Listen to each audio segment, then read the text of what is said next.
ओम श्री गणेशाय नमः। इस संसार की शुरुआत रासायनिक प्रकृति के फलस्वरूप हुई। रासायनिक प्रकृति उस महाशक्ति से शुरू हुई। रासायनिक प्रकृति उस महाशक्ति की देन है जिस महाशक्ति की खोज में यह दुनिया प्राचीन काल से लगी हुई है।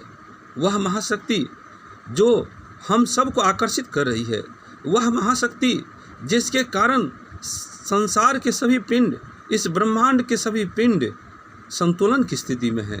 वह महाशक्ति जिसके सहारे हम सब जी रहे हैं, वह महाशक्ति जिससे हम सबको एनर्जी मिल रही है, वह महाशक्ति जो निराकार रूप में है, इस ब्रह्मांड के केंद्र में है, वह महाशक्ति जिसकी खोज में हम सभी लगे हुए हैं, उसी महाशक्ति से रासायनिक अभिक्रिया की शुरुआत हुई और धीरे धीरे इसी रासायनिक प्रकृति के फलस्वरूप दुनिया का निर्माण होता गया।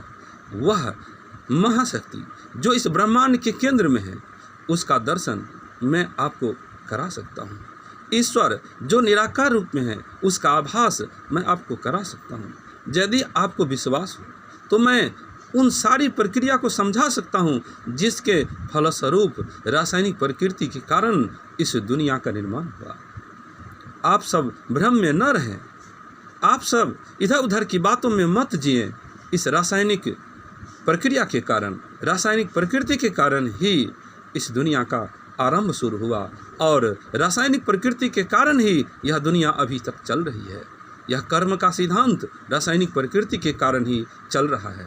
हम सभी उसी महाशक्ति के कारण अपने अपने कर्म में लगे हुए हैं और एक निश्चित समय में जब यह रासायनिक प्रक्रिया उस अवस्था में चली जाएगी जिस अवस्था से यह शुरू हुई थी, हम सभी उसमें विलीन हो जाएंगे।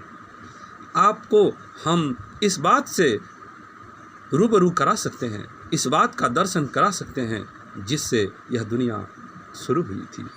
आप सभी इधर उधर की बातों में न रहें और कर्म करें। निश्चित रूप से निराकार शक्ति जिसके रासायनिक प्रक्रम के कारण यह दुनिया शुरू हुई थी, आप सब उसकी खोज में, हम सभी उसकी खोज में लगे हुए हैं। और यदि आपको सहारे की ज़रूरत हो, यदि आपको समझने की ज़रूरत हो तो हम आपको मदद कर सकते हैं। जिनको विश्वास हो वो हमसे इसकी सलाह ले सकते हैं। जय श्री राम।